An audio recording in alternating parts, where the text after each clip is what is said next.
जिसने भी उनकी हत्या करी ना, उसके साथ भी वैसा ही होना चाहिए। नहीं होगी तो हम खुद निपटेंगे, पिस्टल से हट जाए हम खुद करेंगे, इतनी सक्षम हम कर सकते हैं। देवभूमि उत्तराखंड की राजधानी देहरादून का बैरागी वाला गांव रविवार को छावनी में तब्दील हो गया। बीजेपी के नेता विनोद कुमार की बेरहमी से की गई हत्या के बाद भड़का आक्रोश ऐसा सुलगा जिसे शांत करने के लिए पुलिस के पसीने छूट गए।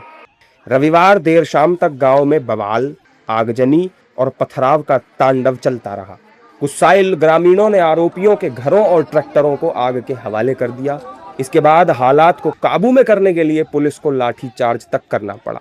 आनन फानन में गांव के चप्पे चप्पे पर आईटीबीपी, पीएसी और भारी पुलिस बल की तैनाती कर दी गई है। पूरे इलाके में पुलिस की टीमें लगातार फ्लैग मार्च कर रही हैं। क्षेत्र में सुरक्षा व्यवस्था कड़ी कर दी गई है। नाराज लोगों की भीड़ द्वारा पुलिस पर भी ईंट पत्थर बरसाने का मामला सामने आया है।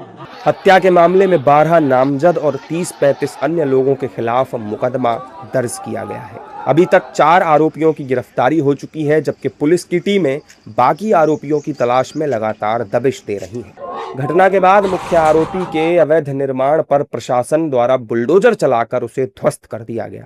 वहीं परिजनों ने 5 आरोपियों के एनकाउंटर की मांग उठाई है। 3 दिनों में वो पड़े वहाँ,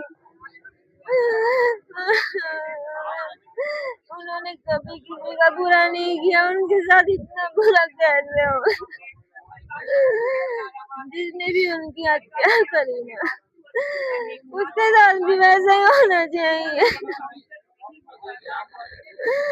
मैं कहाँ जाऊंगी, कहाँ जाऊंगी मैं, मेरे बच्चों का क्या होगा।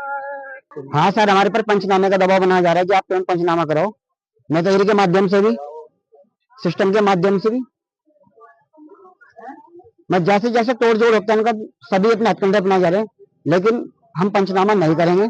हमें खून के बदले खून चाहिए, बस मेरी ये रिक्वेस्ट है। नहीं होगी तो हम खुद निपटेंगे, पिस्टल से हट जाए हम खुद करेंगे, इतनी सक्षम हम कर सकते हैं।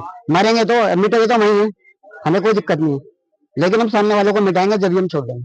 हमारे साथ पूरा सहयोग है, मेरे समाज का पूरा सहयोग है, पूरे ग्रामवासी, आसपास के 4 गांव भी हमारे साथ ऐसे खड़े हैं कंधे से कंधा मिलाकर। हम बख्शेंगे नहीं और हमें गांव में कोई भी नजर नहीं चाहिए, क्योंकि ये एक षड्यंत्र के माध्यम से कार्रवाई की गई है। यही कह रहे थे, मान लीजिए जो है इस गाँव को जो है इस बच्चों की तरफ देखा जा, इसको कुछ वो होना चाहिए। और भाई जो जिन्होंने हत्या करी इनके वास्ते भी कुछ ना कुछ होना चाहिए, होना चाहिए। दरअसल खेत में पानी लगाने और पैसे को लेकर गांव में ही एक विशेष समुदाय के परिवार और पीड़ित परिवार के बीच विवाद चल रहा था। घटना से एक दिन पहले सेटरिंग के 14,000 रुपए के लेन देन को लेकर बातचीत हुई थी। इसी दौरान खेत के ट्यूबवेल से पानी डालने को लेकर भी दोनों पक्षों के बीच कहासुनी हो गई। इस हमले में सिर पर हथौड़ा लगने से विनोद कुमार की मौत हो गई, जबकि परिवार के 3 अन्य सदस्य गंभीर रूप से घायल हो गए। घटना के बाद रविवार सुबह इलाके में तनाव फैल गया। सांप्रदायिक तनाव को देखते हुए गांव में भारी पुलिस बल और पीएसी तैनात कर दी गई है। बीजेपी नेता विनोद कुमार की हत्या ने न सिर्फ एक परिवार उजाड़ दिया, बल्कि कानून व्यवस्था पर भी गंभीर सवाल खड़े कर दिए हैं।